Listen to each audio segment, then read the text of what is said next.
Hey, sports fans, Coach Nick here for yet another great playoff preview. This time we have from Pounding the Rock, JR, and from SLC Dunk, Amar. And as has been custom here on B-Ball Breakdown, we give the higher seed their due first. So, JR, give us a little overview of how you see this series playing out.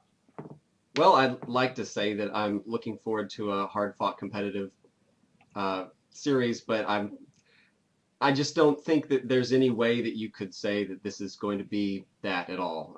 Mar and I have talked about it.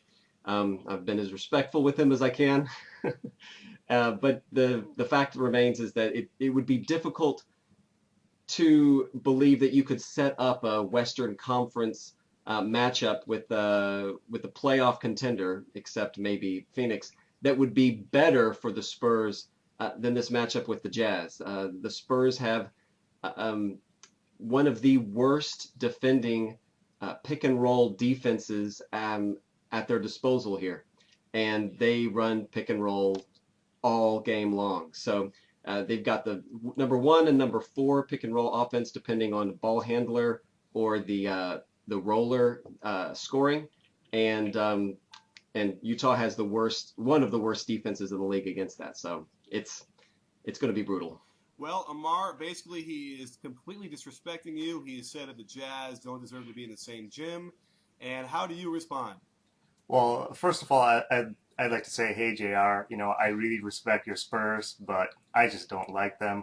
The Spurs don't want to face the Jazz. The Spurs have everything to lose in this series. I do remember in NBA history, in lockout years, the last year was 99.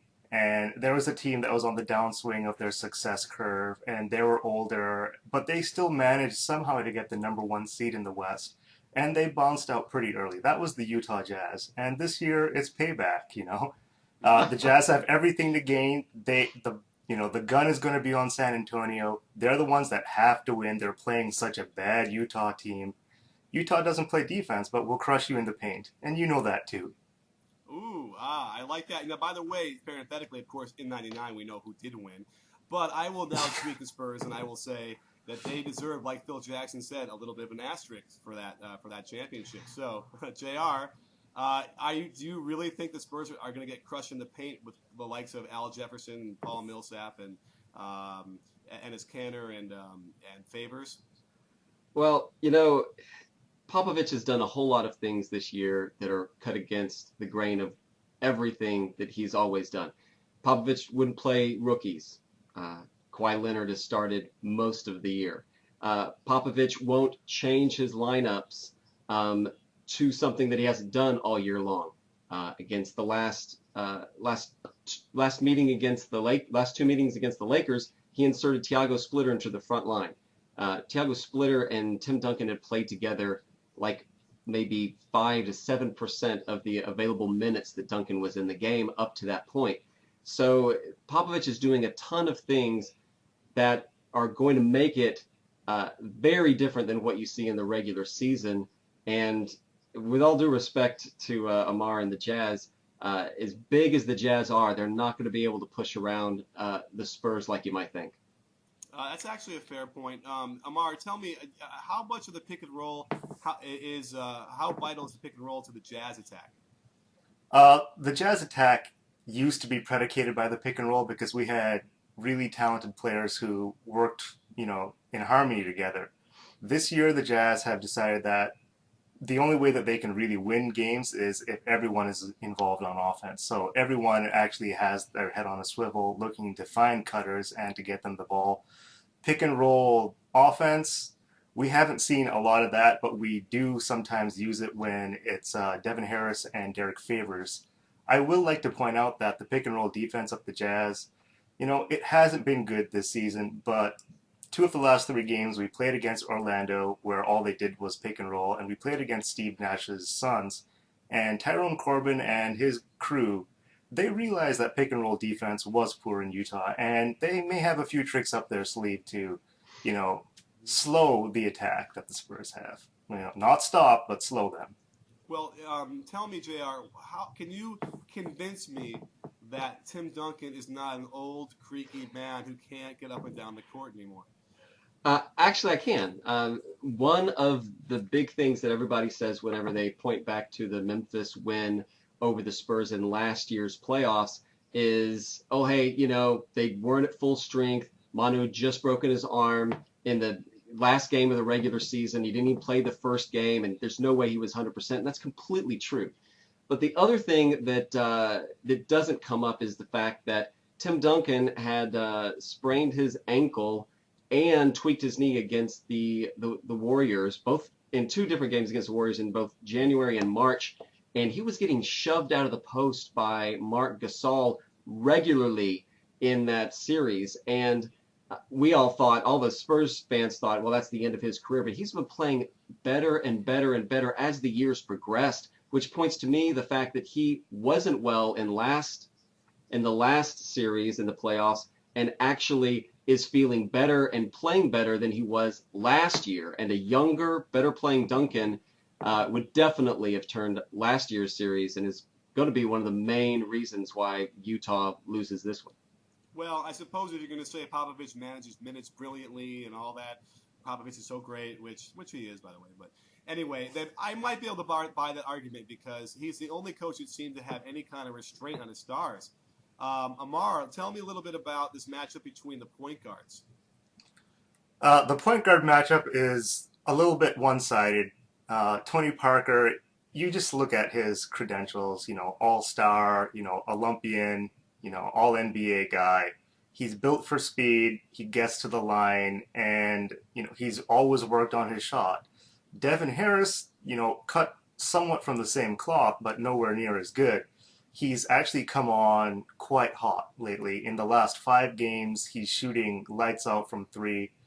And I think that Devin Harris's confidence is finally, where it used to be. He made a lot of sacrifices when he joined the Jazz. The Jazz play slow. He's built for speed. He knows when to pick his spots. Now, you can't sleep on Devin Harris. Tony Parker is great. Harris has gotten a lot better. JR, are there any weaknesses the Spurs could get exploited on? You know what? Every team has weaknesses that you're not going to be able to plan for, and I think last year's series against Memphis proved that in spades. As far as this team is concerned, they are so strong in so many ways. The one thing we haven't talked about yet is their three-point shooting.